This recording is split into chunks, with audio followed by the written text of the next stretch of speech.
Embattled former Nissan chairman Carlos Ghosn is speaking out. Ghosn holding a news conference this morning and later sat down with CNBC contributor Michelle Caruso-Cabrera for a one-on-one interview.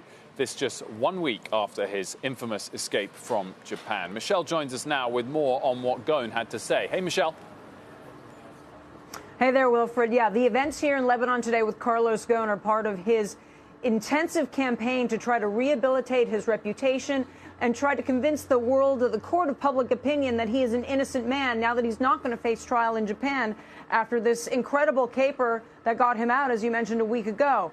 Before my interview, as you said, he spoke with the press for 2.5 hours doing a news conference that was sometimes in English, sometimes in Arabic, sometimes in French, sometimes in Portuguese, using documents, he said, that proved his case. And when he sat down with me, I focused first on getting out of Japan, the incredible story of sneaking out, getting on a train, flying in a box inside a private plane. I asked him just how did he manage to organize that?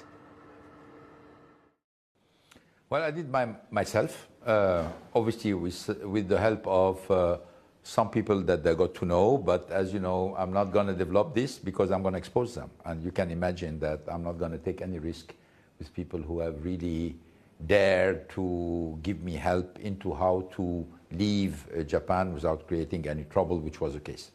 And when you finally got out and got to Lebanon? It's a rebirth. It's a rebirth. I mean, the first face I've seen is the face of my wife in the house of her parents. I can't tell you the joy I had to just be simply with her after spending 9 months, not being able to talk to her, not being able to see her, with absolutely no end inside for this kind of ridiculous ban that they put on me.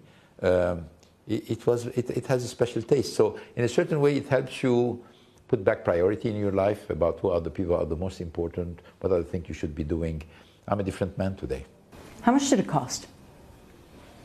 I've seen a lot of numbers circulating in the press. I think they are very, very generous in general. Too high. Yeah.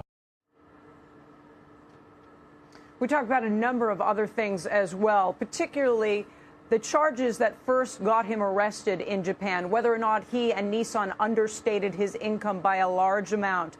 Also about whether or not he directed money through a vehicle in Oman that ultimately might have ended up for his personal use. Those are some of the allegations that have ended up in print. We discussed those extensively, and you can see the entire interview on CNBC.com. Guys, back to you. And Michelle, it was a great interview. Thank you for bringing it to us. It's pretty amazing, the fact that he said that the costs to basically make this trip that have been reported were essentially too high. I think they were in the 6 figures from everything I was seeing.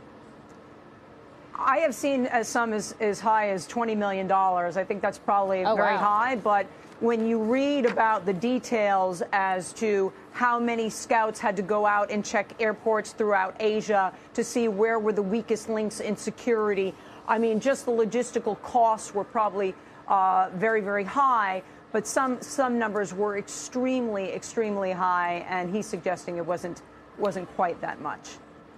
Michelle, what did he have to say about his colleague, Greg Kelly? Because we've all sort of sat and watched and amazed at the legal process in Japan and wondered, well, if Carlos Ghosn was a U.S. citizen, would the U.S. be fighting with the Japanese more clearly for a sort of process of law, a process of justice that U.S. citizens understand more? And, of course, we forget about Greg Kelly, who is a U.S. citizen.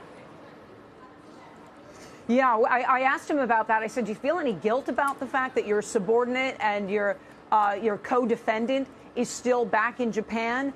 And he had said during the news conference that he felt great, admiration for Greg Kelly. And he said the fact that he was still there and fighting the charges, that he hadn't actually confessed or gone through the process of coercion that he accuses the Japanese of trying to induce on them, that he was a very, very honorable man.